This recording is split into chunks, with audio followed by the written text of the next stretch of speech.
All right, hopefully this is working.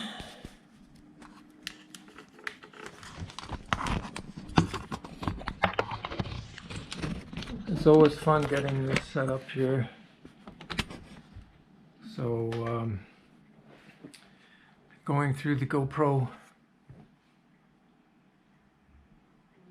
So if you're joining the chat, it is just before 11 o'clock Pacific time. And let's see if it's going to show up here on my iPad. Don't know how I actually can view this here. Is this under live or what? I don't get any preview here of my video, so how can I even see the questions that are being asked? It should be showing up on the side.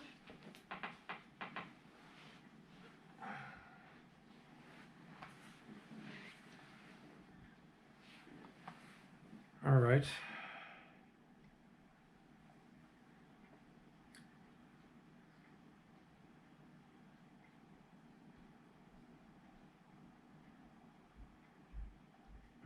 Interesting. See if I can view it here.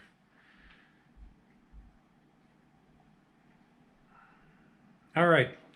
So welcome to the chat. I've got probably an hour max, and that's not because of me or any limitations on YouTube. It's a limitation due to the GoPro camera that I'm using. It'll only allow about an hour, and then it seems to cut off between an hour and an hour 5. So I will warn when this is about to happen, and hopefully that should be enough time to run this. The battery will run fine, but I've noticed that it will run out sometime between an hour and an hour 4 minutes. So anyway, I want to wish everybody a happy new year. I hope you had a good slide into 2022, and let's see how things are going to go this year. So got a few things I want to talk about this time. It's been a while since I updated. So right now, like I say, you can any questions, you can put them in the chat, and I will keep an eye on it here. So hopefully this time is better for some people, as it's a Saturday. I think I ran them before, and I don't even remember if I did them on weekends or not. But maybe this now allows more people to join the chat. So anyway, let me see what's been going on in the last while. I guess the main thing right now is that, okay, as far as, I'm talking about things about the channel. I've been posting more questions on my polls, and the latest one I put up was a poll about cutting back on the videos on the channel that I upload. I may have noticed that I've been doing about one a day now for the last, I don't know how long, months.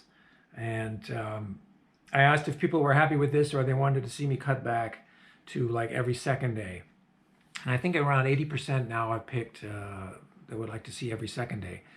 So I can kind of understand where this is, because people obviously might not even see the channel except on weekends or every 3 or 4 days, and then you'll find all these videos accumulating.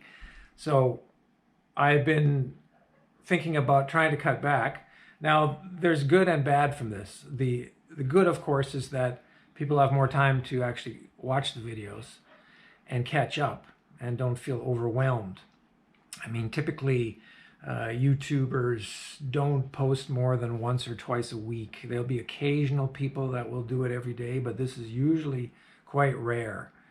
And I've been able to do that because I have such a backlog of material. So the good part is people can keep up with what I'm doing and have some time to process the videos. But the bad part is that my backlog continues to get larger. Like somebody was mentioning I should do one a week, and I was like, no way, that would never work. Right now I have about 200 videos on my unlisted playlist. That is stuff I've just been putting up that is going to be coming up. And I still haven't processed all my band videos, street videos, and home videos, because I've been playing at home now for 2 years. So I think I'm up to maybe May as far as keeping up to date with my home jams, which of course are all about, ranging from 5 minutes to 90 minutes. And I've got a huge backlog of that. So trying to keep up with this stuff is the problem, and that's why I've been doing it every day. So now if I go down to 3 times a week, well, then I'm going to have to really, I don't know, get extremely picky with what I'm putting up. Or it's just going to take a really long time to catch up, because I'm still 6 months, 7 months behind on just even keeping up with my home jams, which are original material. And this brings me to the other point, is that, YouTube is now my survival. It wasn't always this way, but in the last few months things have changed. So right now this is the only income that we have to basically pay the rent and put food on the table. So I wanted to talk some more about that as well, that I'm now existing through donation, which is PayPal tips, bandcamp purchases of music. You've got like 2,000 tracks on there that I've been putting up for a couple of years, and that only started to take off about like last January when the channel went viral. And so that is another factor. And then tips, and then I've got Patreon, which is a big one.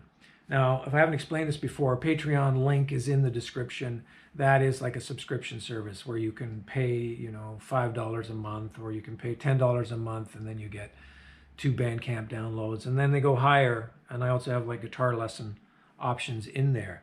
So I want to stress the fact that if you are enjoying the channel and haven't supported or donated, and I'm thanking everybody who is currently doing that, this is really what's keeping us alive, and I'm not joking about that. So my situation now as a musician is it's pretty well impossible to work. I mean, in Vancouver right now, there really is no option for this anymore. Clubs have all closed down. And the way the country is going into a totalitarian state, I don't see these things improving anytime soon.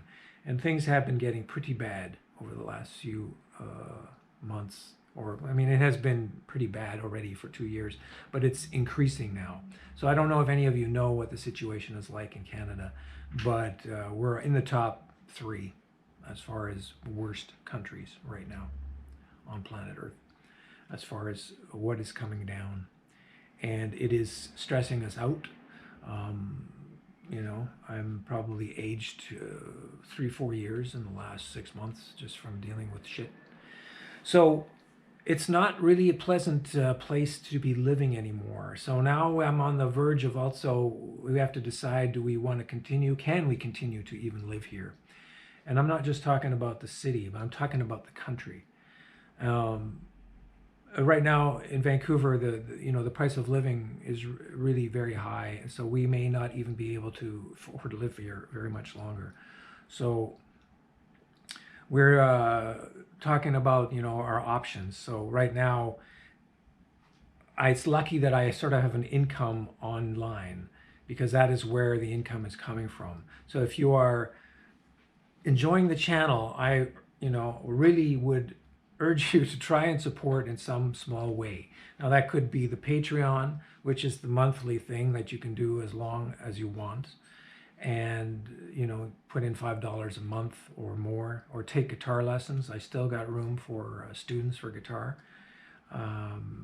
starting at $30 for a half hour and $50 for an hour. And the other option in there, of course, that you can tip with Buy Me a Coffee as well. That's another option other than PayPal.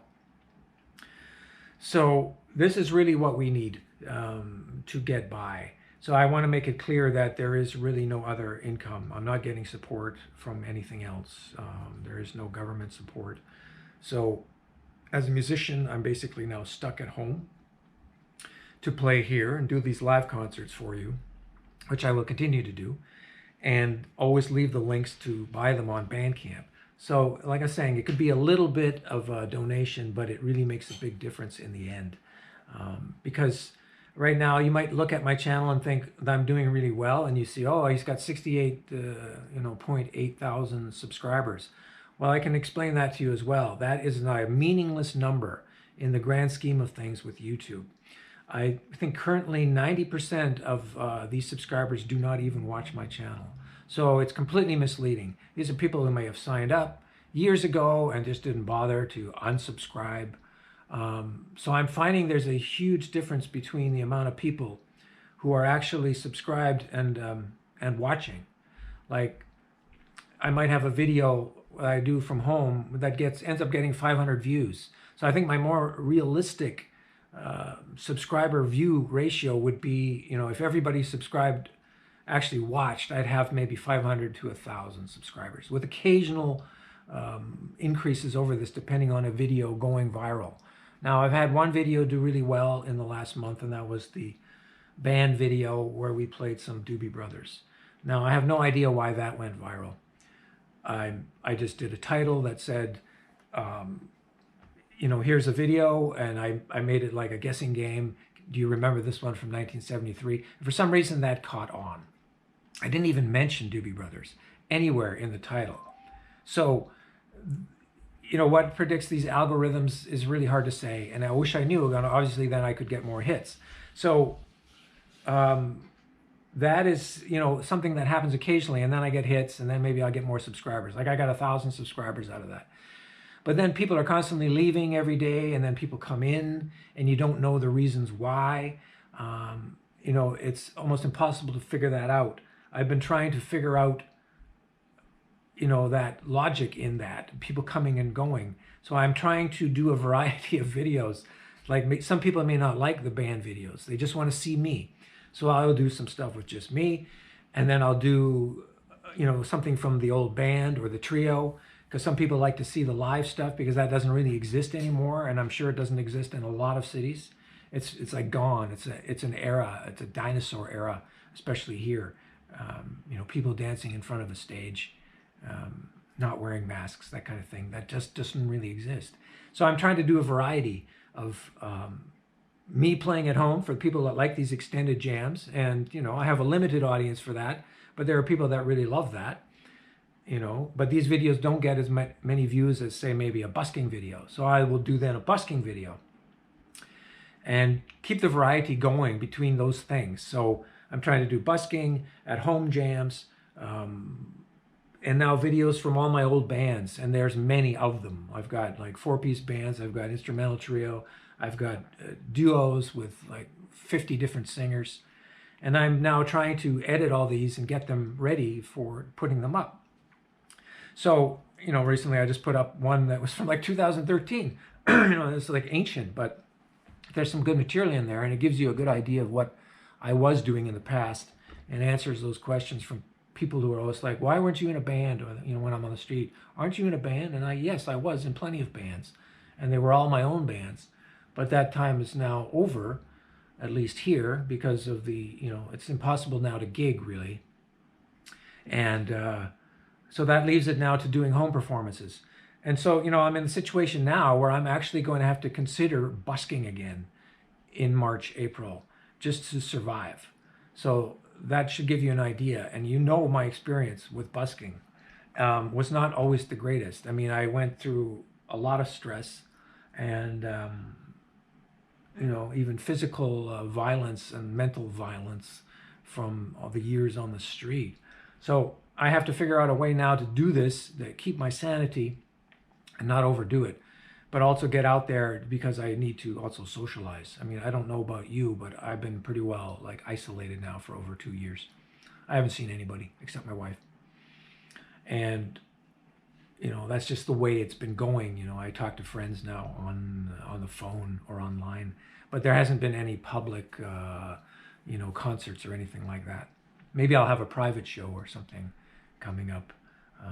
Maybe I'll get a gig with the Russians again, because they used to hire me for their summer shows, like 2-hour drive from here, out in the middle of nowhere, so that might be something I can do again. But right now I'm in the position of actually, thinking about getting back on the street. In spite of all the stress and the negativity that was out there, I have to do it just to kind of get some kind of connection with the public again, and with people, even though it will be stressful. So I'm going to try to keep the time down that I do it, not do it every day, but try to do it maybe, a couple days a week, and then see how it goes. So somebody's mentioning Rumble. Well, yeah, Rumble's a possibility. I think I'm already on Rumble, and even another site, Odyssey. All my videos show up on Odyssey simultaneously as they do on YouTube, but nobody watches them because people generally don't watch these channels. Very hard to get your audience over to another channel, unless you got banned, and a lot of people get banned now from YouTube, and they go to these channels to try and get a new audience. Well, it hasn't happened with me. So I can also say, in some good news, I did get monetized back in early November, I think it was, on YouTube, after much discussion with YouTube personnel. I had not been monetized for 10 years. And I probably mentioned this too on the channel many times, that I was demonetized. Well, I got monetized. So what that means is now you can see ads on my videos. It'll be something at the beginning or in the middle of a long video or at the end. And that means that I might get a portion of revenue from people that watch the ads. So it's not all going to YouTube. So this currently amounts to about $4 or $5 a day. It's not a lot. I mean, it's better than nothing. But I can say that if you want to help the channel, if you cannot donate, the $5 a month, or you can't tip or whatever, just watch the ads. It might only be 6 seconds, but even that little thing helps me tremendously, because I will get a few cents out of it, and those cents add up. And in the case of a video going viral, then I will get more out of it. Like that Doobie Brothers video. I think I ended up getting, I don't know, $150 out of that over a week, until they put a copyright on it. So that was like they found the video, or the company found the video, and then they said, oh yeah, he's doing Doobie Brothers, so we'll copyright it. So now I don't get anything from it. I got in there a few days at the beginning, and I got some revenue out of it because it ended up hitting like 800,000 views. So when you get a video that's going up that high and goes over 1 million, you can imagine that it would accumulate. But this doesn't happen very often. I think I've had this happen maybe once in 6 months. I have a few other videos that hit the 1 million point over the last year or two. But they've also, they eventually they drop off on their views. So you have to find something new. So the reason I've been posting so much now is to basically try to keep some ad revenue coming in as well. Do a video a day. Hopefully it makes a few dollars, and then get another one. So I'm in a kind of a rock and a hard place here. It's a stress to do the daily videos. And also, some people may not keep up with it, but it's kind of like a survival instinct to try to do this, because this is all I've got. So I just want to say again, you can support the channel, you can subscribe. And, everybody does this every video, and I don't do this. It's such a cliche. Oh, please subscribe and please like. Well, I found that the subscribing thing is almost meaningless now. It doesn't get me anything. It's just a number. It doesn't give me an increased revenue by amount of subscribers. It allows me to put ads out on videos, but it doesn't mean anything other than, oh, he's got this many subscribers. But that, it's just a small amount of people watching. So I wanted to push, the options that I have here for support. So some people may not have the ability to use PayPal. So that's why I put up Buy Me a Coffee, which is also, you can do subscription of like $5 a month. So I'm looking also for suggestions. If you have any ideas about, how I can advertise more my music, this is very important to me, my original music. And I've got fans who buy a lot of my stuff, but, it's also inconsistent.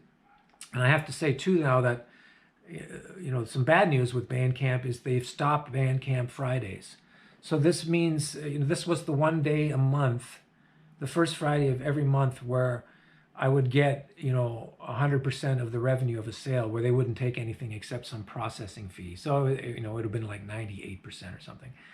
So people got used to this over the last year, and they just started buying on Bandcamp Friday, and they didn't buy on any other day, which was great for me because I was making more on the revenue. But now it's over. I'm seeing people just dropping off Bandcamp because they don't get notified about Bandcamp Friday anymore, and then they don't buy, which is also not helping me, because the difference between, you know, that Bandcamp Friday and a regular day was 10%. So on a regular day, I'm still getting 90%, which is still great. So, you know, I urge you to, you know, if you're interested in the music and you like what you heard, like, and I'm not doing edited pieces on YouTube.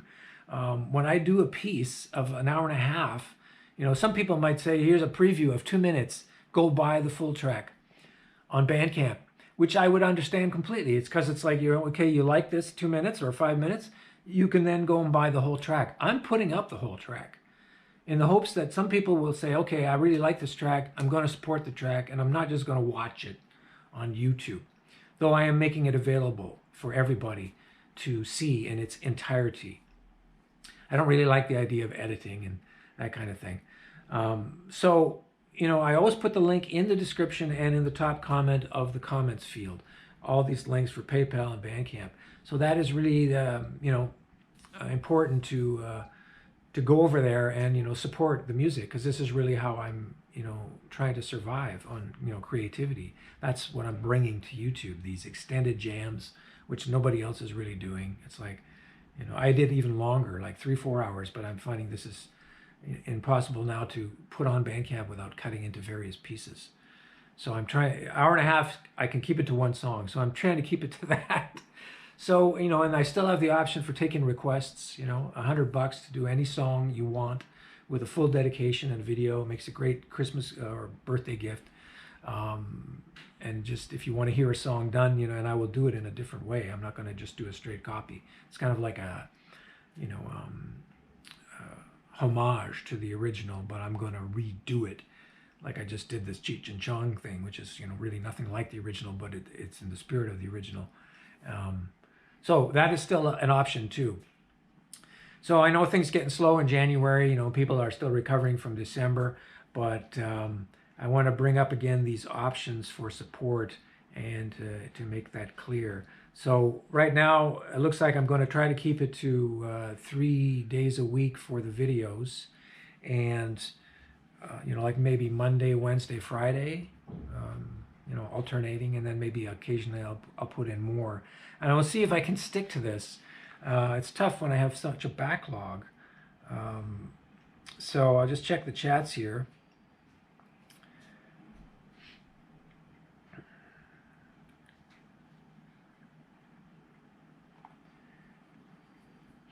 I mean, people are mentioning, you know, they love the videos on the street. Well, yeah, I still have lots of these because I did it for 4 or 5 years. So I'm still actually going through old videos. There's so much that I haven't posted. So I'm going to keep doing this and alternating. And so, yeah, if anybody has any suggestions where I can advertise, you know, Bandcamp, where it might reach a wider audience, like I'm thinking there must be some website where people talk about original music viewed by a lot of people, where I can, you know, start putting in links, just ways to get this out there. Because right now I'm not on Facebook. I couldn't deal with it anymore. So I'm not really using any social media sites, you know, no Twitter, no TikTok, anything like that. It's like straightly YouTube right now. If you got any ideas for that, let me know.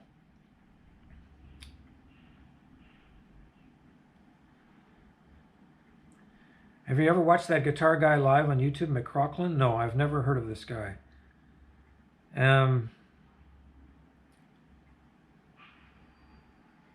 So let's see what else here.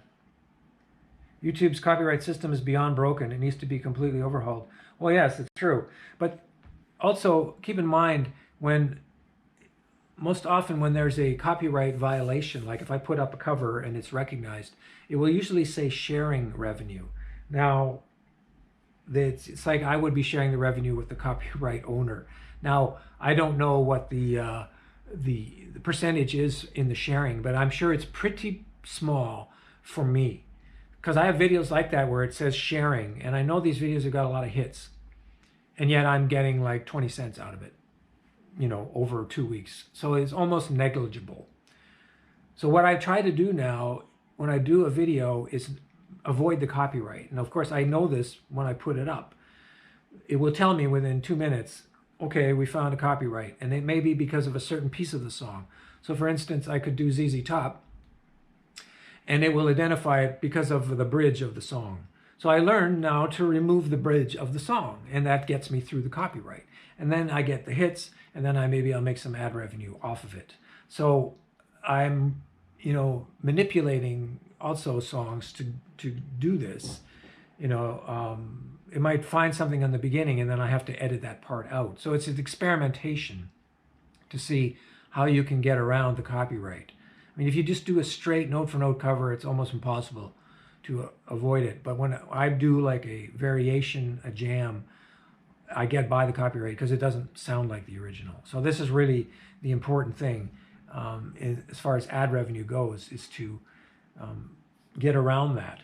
So the other things you can do now that I have the ad revenue, you'll see a join button. This is also important, because you can now get a membership to me through YouTube. So you could pay the $5 Canadian a month, which is like, you know, $3 US, and support the channel that way. Now I've got people on this now, but I have to be honest. It's far better for you, if you're considering this, to do it on Patreon. Follow the Patreon link, sign up for the $5 membership there, because I will get a lot more out of that.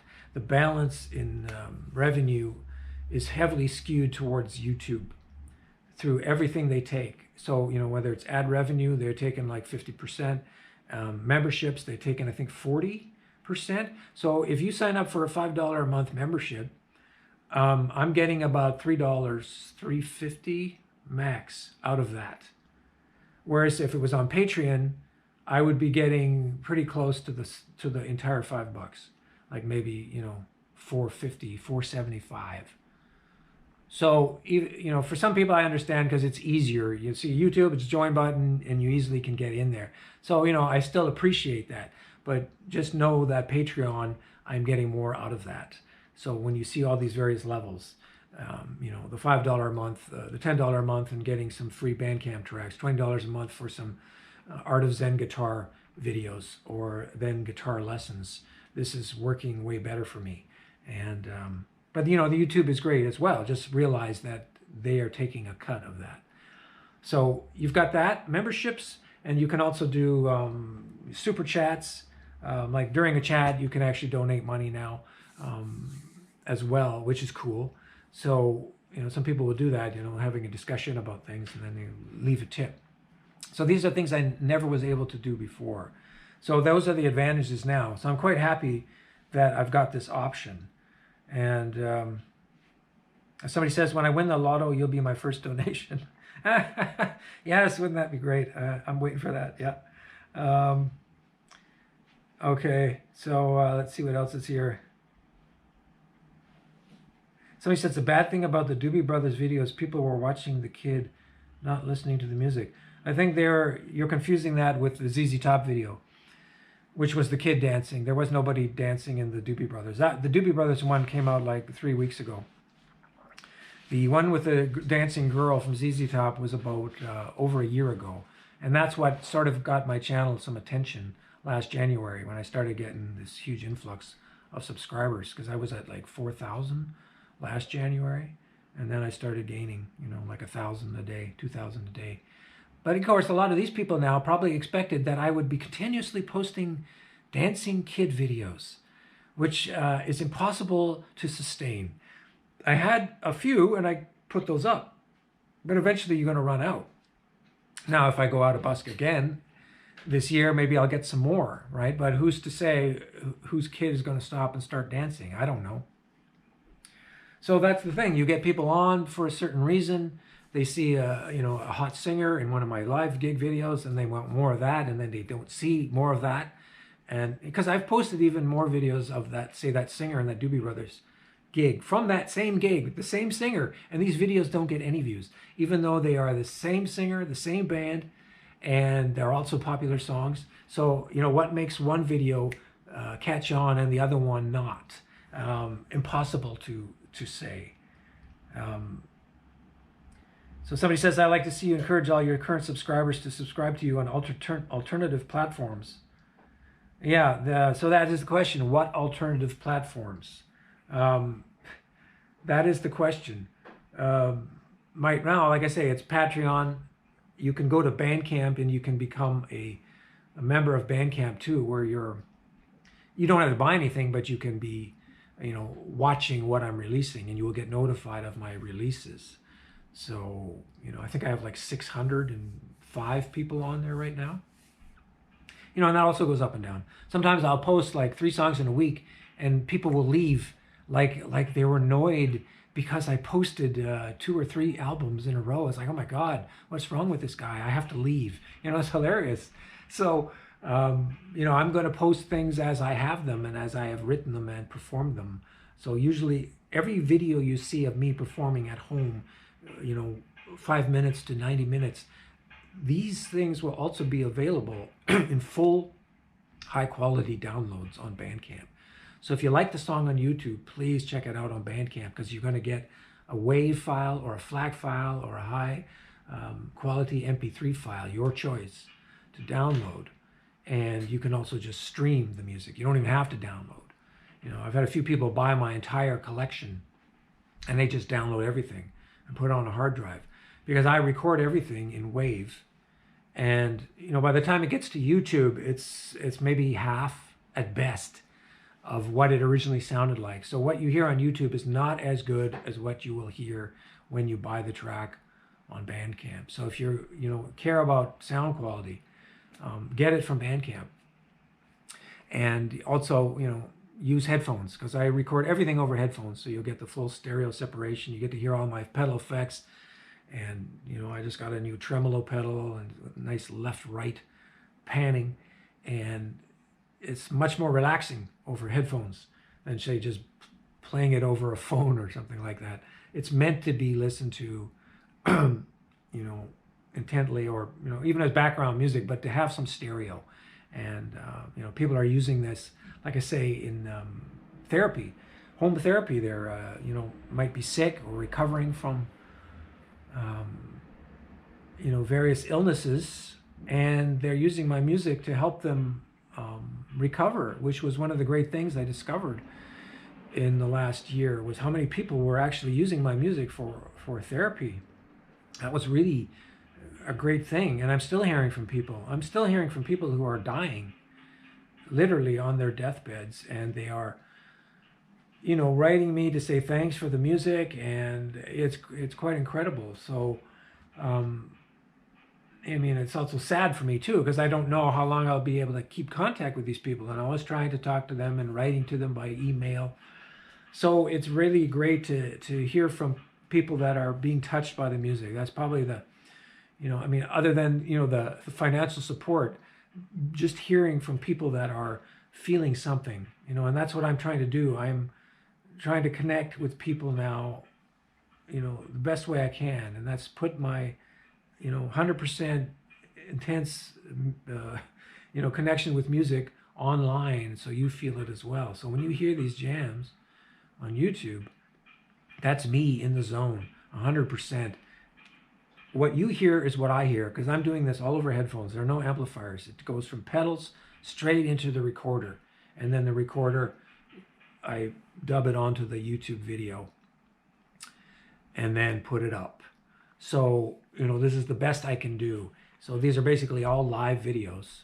It's not live as in like right now, it's 10 o'clock and I'm playing.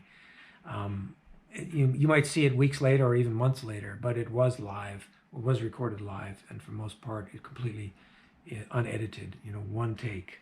So I'm going to continue doing that. And I got a tip from Hockey Girl, and I thank you very much. Always good to hear from you, and I hope we will be able to do your guitar lessons soon. Still waiting for that. So somebody was mentioning I lost due to incompetence jam. They really liked it. Well, that's great. I had a great time playing that. That was a completely somebody recommended or wanted this jam, and they tipped me. And then I was like, okay, I had never heard it. And I'm somewhat embarrassed to say I've never even seen this movie, Up in Smoke by Cheech and Chong. Maybe because I never was into pot or as a kid, so I must have just bypassed it. But then I checked out the soundtrack and I was like, hey, this is a great track and I'm going to have fun with it. I knew right away that would work for me. So, I always try to play things that I'm enthusiastic about. I will not play anything that I have no feeling for, because I won't be able to continue playing. It would be like 1 minute, 2 minutes, and then I would be fed up. So I generally play until I have nothing else to give. And, this is keeping me, my mental health going as well. I mean, obviously, we all have our own stresses to deal with right now. So for me right now, the number one thing is to try, to continue playing on a daily or every second day basis where I don't lose, my finger calluses. And I'm also getting it out through music. This is really important. So I'm going to keep doing that. Somebody asked, do I know some Chilean music? Well, I don't currently, but I don't know, unless you have some recommendations of something I could cover or jam to, feel free.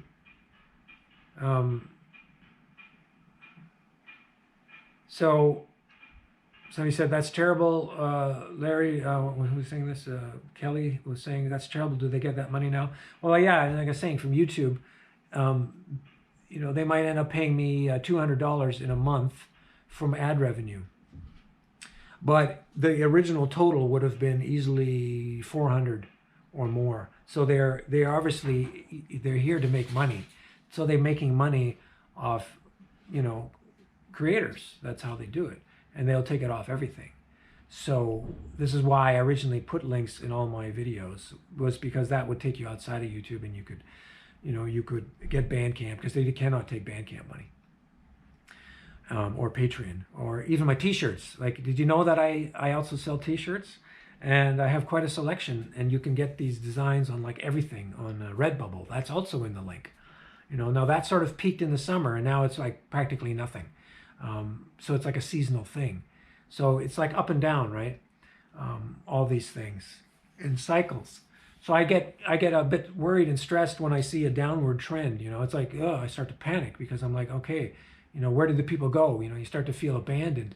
It's just like a natural reaction, even though that may not actually be happening. But this, up and down of how it's going. I see your Bandcamp support coming in, and then it doesn't come in, or your YouTube support. You get tips, and then you don't get tips, and you start freaking out. Like, what am I doing wrong? So you start questioning everything. What am I doing right? What am I doing wrong? And you can drive yourself insane with this kind of thing. But that's sort of the nature of YouTube, and I'm thinking a lot of people go through this, especially when they become really big. You get to the point where you have millions of subscribers, and it's like, how do I keep these people from going away? You have to keep the interest going all the time, thinking of new ways to do material, and it burns out a lot of people. And I've now spent a solid year now sort of in this vortex, this tornado of being, a YouTuber. I was on YouTube for years before. Since 2006, I've been on YouTube, but I never was overwhelmed by it. I would just put up videos, they wouldn't get views, or they'd get 100 views. I didn't really care. I just put stuff up. But only this last year did it start taking off.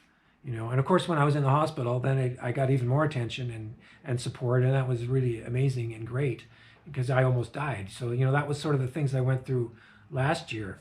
So I'm really hoping that this year, is going to be much better health-wise than last year. So all this stuff happened at once, and, I shared it with the channel, and people responded, and it was great. And I spent so much time writing back to people and thanking them, and I really enjoyed this, contact with people, even though I could not meet them or see them. It was great to be able to talk. So like I say, if you ever want to email me, the email's in there. It's like shatnershairpiece@yahoo.com. And I will respond and chat, and that's why I try to do these as well. So somebody, Boda Bob says, I really enjoy listening to your Bandcamp music while I do my yard work. See, well, there you go. Lots of people using this for background music. I don't expect everybody to sit there and watch me play for 90 minutes. It's more of like, put it on, you know, and then go do your chores, go paint, whatever, you know, do your work, fall asleep. I mean, I've done this many times to my own music. You know, it's like a test for me. How relaxed do I get listening to my own stuff? You know, like, am I feeling good? Do I get some good vibes from this? You know, and so that's why I'm playing like I do. I'll do some mellow tracks, and then I'll use it to fall asleep to.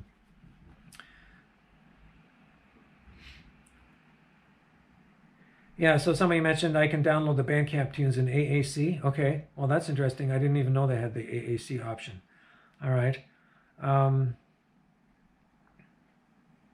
Somebody says, you mean you don't go into the studio and fix stuff and pass it off as a live album like Kiss did? Kiss Alive. Yeah, so it seems that was a big thing, especially in the 70s. A lot of people fixed up albums all the time. I hear that even from my favorite artists like UFO. Solos were redone. Solos taken from one live performance from one night, pasted into another night. And I would only find that out like recently. I was like listening to a live track from UFO. I think it was called Lights Out. And the first solo exactly like the album from 1978. And the second solo was something completely different. So it was only then I realized that they had manipulated the track. So, yeah, so anyway, I think that's sort of the plan now, is to continue. I mean, you can tell me what you think about this. You know, 3 days a week, is that enough? Are you able to keep up with the videos or not? I'm kind of going by the voting right now, so I'll put up these polls, and like 80% are saying, yes, I should cut back. So I'm going to try to follow this, at least for a while, and see how it goes. If it makes any differences in my subscriber rate or views. See, right now my views are about, it gives me a thing for like every 48 hours. I'm like at 13,000 now, every 48 hours. Now that actually was up to, it peaked in mid-December when I had that Doobie Brothers video go viral. I hit 240,000 in a 48-hour period. That was a record. But I do remember last year when I was getting popular that I managed to get, you know, I was approaching 100,000. I couldn't believe it, because normally I never had anything, you know, even, you know, like 1,000 views even in 2 days was unheard of. And then it hit 100,000. I was like, wow. But of course that doesn't sustain, you know, you have to keep the video going. So, so what else did I want to talk about?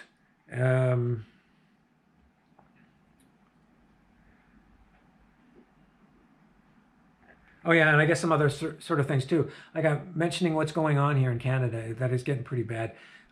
We might have also supply shortages coming up. People are preparing for this. We've already seen it. Empty shelves, delayed times to order food online, now taking days to get your order. So we've actually, I'm starting to stock up on beans and rice, getting ready for a shutdown. You know, even considering getting a propane stove for emergency usage, because we just don't know what's going to happen. People are going to be stopped at the borders. The truckers are going to be stopped at the borders from getting in here, the U.S. truckers, you know, and we are limited as far as where we get our things from, right? So this isn't America. So we'll see how this goes in the next few weeks. Somebody said, mentioned contact Eddie Trunk. He's always looking for new music. Yeah. But I think he wouldn't want it from like popular people that he already knows, like UFO. So yeah, I really enjoy Bandcamp. It's been, you know, a great thing, because they first did Bandcamp Fridays for at least a year or 2 years, and allowing the artists to collect some money. And right now that is the best option we have to survive. You may have noticed in the news lately, many major artists are selling their entire music catalogs. David Bowie, Bruce Springsteen, ZZ Top. Why are they doing this? You know, 100 million, 150 million. They're doing it because the tax laws are coming into effect in the next few years, where they're going to have to pay substantial taxes on their sales. And it might go up to 40%. So what they're doing now is taking the opportunity, a loophole, to get out while they can and save money. So that's why there's these massive sales of catalogs. Also, artists now, and for quite a while, you know, when music sales stopped, you know, albums, cassettes, CDs, in the last few years, that was a income for many people. Now that doesn't exist anymore. Since Spotify, you can get all your music practically for free if you want. So people had to rely, musicians had to rely on playing live. That was the next thing. Okay, we're going to go on tour. We're going to make money from that. And then that all got shut down in the last 2 years. So you see what's happening here. It's just basically the death of music. Live music now is pretty well gone. I don't expect that I'm going to see a live show again, the way things are going. The last show I saw, I can't remember what it was. It was at least 3 years ago. But people cannot rely on that anymore either. So you got people who have gone to Spotify, but you find that that is like maybe what, 1/4 cent per stream. So if I was to put my music up on Spotify, and I've had opportunities to do this, there are companies now that for basically, I don't know, $50 a year, they'll spread your music out all over the net on various platforms. But the problem is you're lucky to make that $50 back in a year. When you think of the amount of streams you need to get even $1 from a track, whereas on Bandcamp, I know when I put up the song, I'm having a direct connection with fans, who I can talk to. I get notification, so and so bought my album, and they get an email, and you can write a note, and that I'm actually making some money off it. So I put most of my tracks now down to like a $5 minimum for an extended jam of 90 minutes, but you can also pay more. So that's another great thing about Bandcamp. If you're feeling generous and you really liked it, you can pay $10, you can pay $15. So this is something you cannot do with all these other platforms. Spotify, there's no way to give money to the artist. Apple Music will charge maybe $1 per track. There is no way to set your own value on the music. So this is the great advantage with Bandcamp, and that's why I've been using it. So I'm lucky now I'm in the 10% tier. Before I was in the 15% tier, but once you get a certain amount of sales, they put you in the 10% tier. So I'm going to keep doing that. Hey, Spuds sent me a tip for $10. Thank you very much. We need to support fellow UFO fans. I happen to know Rob DeLuca and Eddie has been pushing newer bands like Dirty Honey, Rival Sons, who don't have the big backing like Greta Van Fleet. Okay. Well, that's great to know. And yeah, I mean, this is what I need, I'm just kind of stuck on the YouTube thing, and I'm trying to do it, but I need to start talking to other people, where to get a wider base, because I'm sure there's tons of people that don't even know what Bandcamp is, and they may only know Spotify, and they don't know where else they can hear music, and it can be just a total chance that you find somebody, total luck that you discover somebody on Bandcamp. I might get a song that might get recommended, and I've been on the radio once with an Italian station earlier last year where they played my 90-minute track every night for a week. But that also doesn't happen often. It's not like I'm getting contacted by radio stations all the time. So and now we're getting to the point too where a lot of my favorite musicians, some of them are retiring or they're dying. I mean, it's just inevitable. Another one of my favorite guitarists, Frank Marino, he just announced that he can no longer play guitar, and that was really a shock. He's got some physical disability, and I think it has to do with frozen shoulder, which has been really bad for him. But he is an underrated guitarist. It was big in the 70s, and I think he's only 66 years old now, but now physically unable to play. So, I start thinking about these things as well. It's like, how much longer physically can I be able to do this? You never know what happens, right? You may start getting arthritis, and something can happen where it would impede your ability to play. So I'm sort of on this timeline now where I'm trying, to do as much as I can, as fast as I can, while I still can. I'm already in the mode of looking at my old videos on YouTube, in a nostalgia thing where I remember doing the gig, and now I'm looking back at it now. It's like, oh, remember the good old days, 8-9 years ago when I was actually gigging in these small pubs with my trio and having a great time. And, we didn't know how long it would last, but I remember I enjoyed it at the time, and now I'm looking back on that as a as the dinosaur ages. That doesn't exist anymore because all these bars have closed down. Like every single bar I played in that I post from videos, Rusty Gull, the Comox, Winking Judge, so many others that were local, they're all gone. They're closed for condominium, or they couldn't afford the rent, or people just didn't care about live music anymore. That was another part. The liquor sales went down. Recently I published a video with that singer, Carrie. It was like a New Year's gig from a hotel. And, she was like the kind of the height of the singers that I played with, the pinnacle. And funny, that's where the video was filmed, in a Pinnacle Hotel. But, I was lucky to get her and finally get a singer that was professional, like really professional. Because I had gone through so many flakes. I'd had singers that were good, but couldn't deal with them because they had all sorts of other, personal issues. They either couldn't afford to pay rehearsal fees, or they were just flakes, and it was a lot of stress over the years. So it was really, really great to find somebody now that was not stressed at all, who didn't require rehearsals, knew 300 songs, and I did many gigs with her, and that was where we were going. We were like almost like a weekly basis at the Rusty Gull, because they loved us, and we were cheap. I think we were like, I don't know, $300 for a night, but we sounded like a full band. But then she went to Dubai, so that had to end, and I was quite sad about that. But obviously she would do that because that's where the money is. She could gig every night there. She had a husband who was a musician, and they worked together. So she's been there now for like the last 7 years, and I don't think she has any intention of ever coming back here. And good for her, because that's really what the ultimate, right, is to be able to continue working as a musician in a place that appreciates it. And now that may be only places like Dubai, where they can have professional bands playing on a regular basis, or Vegas, that kind of thing. So, and then here, what happened to me? I went back to the street. She went to Dubai, I'm on the street, where people would say, what are you doing on the street? And I'm going to get that again. What are you doing on the street? Don't you have a band? Then you have to explain to everybody again and again why bands don't exist, because venues don't exist.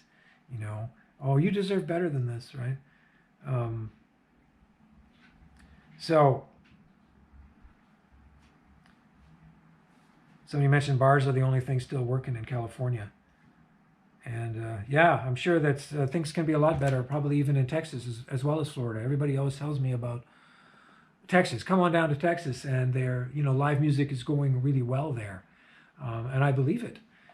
So the problem is, it's impossible for us to go to the States. First of all, we would need a green card, so there's no way for us to live there legally. So that's the difficulty, unless I could offer jobs to Americans, or you can invest a sizable amount of money into the country, you can forget it.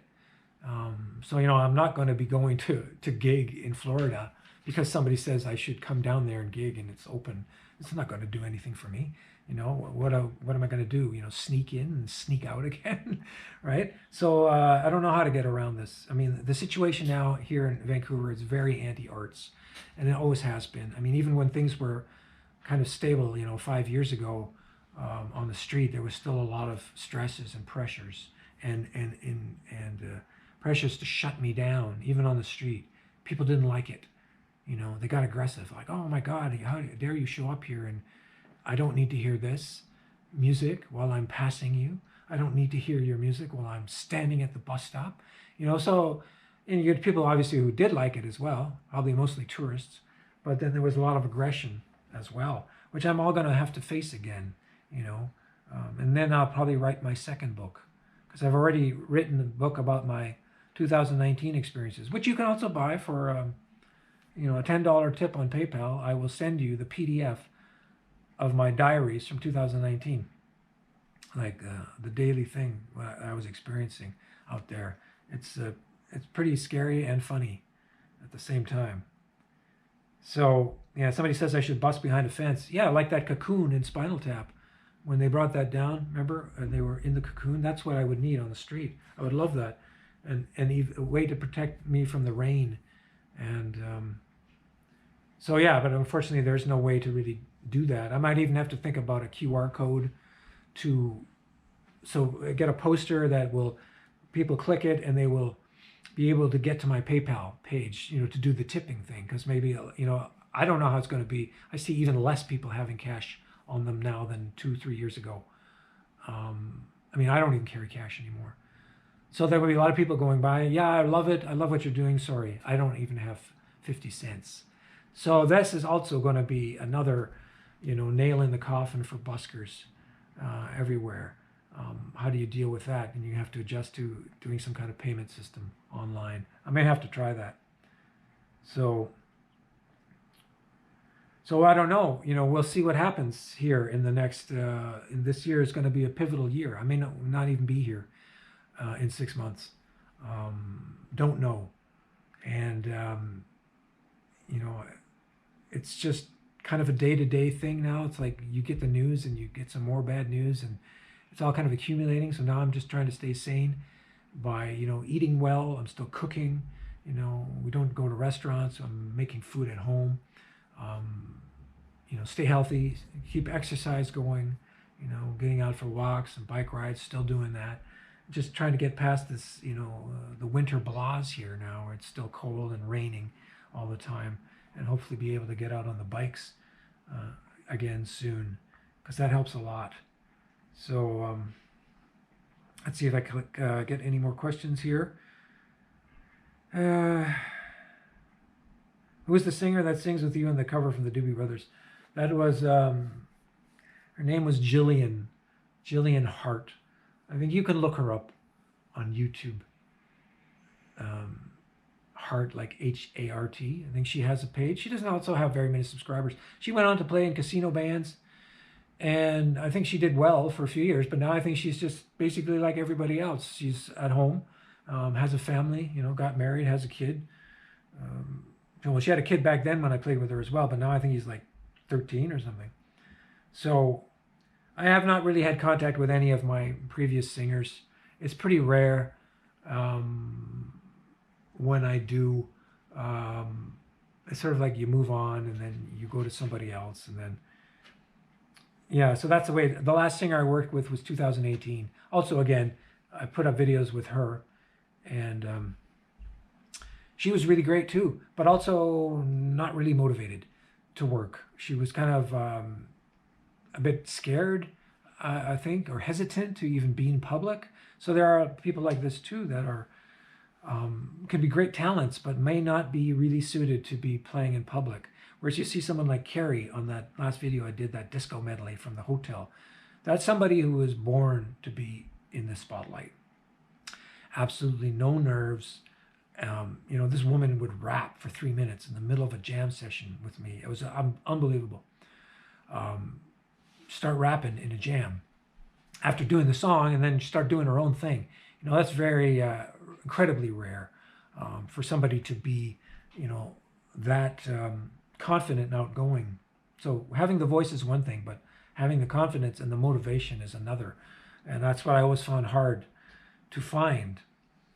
So that's why I went to a trio, because the trio allowed me to improvise and jam with the band, because we were so fed up with singers coming and going, always relearning set lists.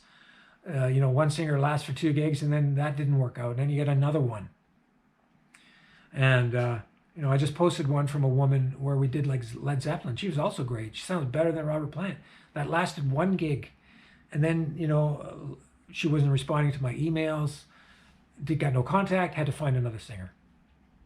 So all sorts of shit happens. And that's why I got fed up, and I said, okay, now instrumental trio.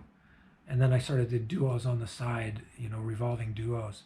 But kept the trio going just to get it out of our system, you know, just start working, you know, jamming, being able to spread out a bit, which I never was able to do so much with a singer. So I kind of missed those days as well, of being in the trio. So I said, love your videos and live stuff you've posted recently. That's great. Thank you. Yes, I will be posting all my videos and saying over the years we can watch them. Yeah, that's sort of the whole intent. Just trying to get this record, you know, and hopefully it will stay on. I mean, I'm going to be doing this with my home videos as well, with my family. I'm going to have to make them public, you know, in probably big pieces, like just to get it out there. So eventually, you know, somebody else in the family can watch them. Now, I'll be prepared. Oh, at the hour mark now, I can cut out at any moment. So I want to thank everybody for joining this chat. And I want to thank Spuds again for your tip. And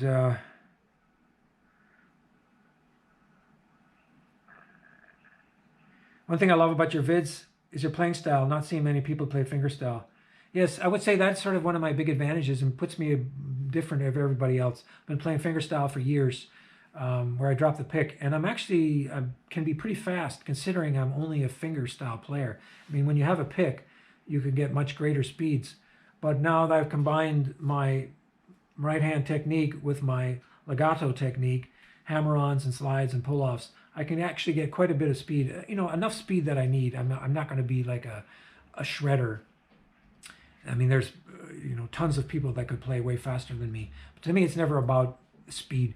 It's supposed to be about melody and feeling and leaving some spaces. And I think this is what my music is, you know, making a connection with people because of that. That I'm leaving space for the music to breathe. I'm not playing heavy metal shred fests. And, you know, leave some room for expression. So that's how I've adapted to playing. And I have years of playing with, you know, heavy fingerstyle arrangements where it was lots of thumb and heavy chords. And that got me even more adapted to not using the pick anymore. Yeah, somebody mentioned Robin Trower. Robin Trower is one of my top 5 as well. Frank Marino, Michael Schenker, Robin Trower, Ronnie Montrose, early ZZ Top, Billy Gibbons, Mick Taylor, Jeff Beck. These are the big ones for me that I grew up with. Pat Travers, Pat Thrall, that I learned a lot from. And guys like Trower were sort of the pinnacle for me. A combination of amazing guitar tone and, you know, carefully chosen notes. And he's a guy too. He could play fast, but he generally was much more into the emotion and bringing in the funk and soul into his playing. So I love playing that way now as well. And I jammed to tons of Robin Trower stuff. I'd like to see you collaborate with Mike Massey. I don't know who that is.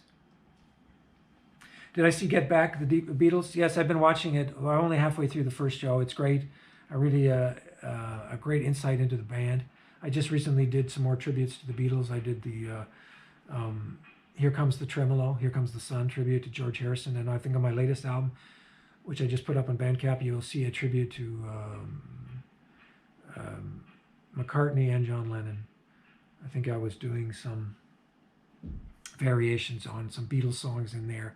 It's one is a track called I can't remember the name of it now, but you'll see it on. There's a 3-track album, and one song called Dear John, and it's kind of based around Dear Prudence, and another one is based around Golden Slumbers from McCartney, where I just jam sort of an acoustic way. So those have been my Beatles tributes lately. So yeah, I mean, I saw Robin Trower in 1994. It was my only time I've seen him, and that was great. I think I don't remember who he was playing with. But I saw Ronnie Montrose the same year with Steve Morse opening for him, or the other way around. It was Dixie Dregs with Ronnie Montrose opening, and they were really great. So I've seen, you know, most of my favorite guitarists. I've seen Jeff Beck. I've seen Mick Taylor half a dozen times at least. I've seen Blue Oyster Cult many times. Buck Dharma, also big influence on me. Can't forget Buck Dharma. And yeah, so anyway, we're getting close to the shut-off time. Wow, it's still 1 hour and 4 minutes, and I'm still going. This is quite amazing. So yeah, I hope everybody, you know, I hope you're enjoying the channel. If you have any suggestions, ways to help, because right now, like I say, I'm trying to keep the income going, trying to keep it steady, try to get some viral videos.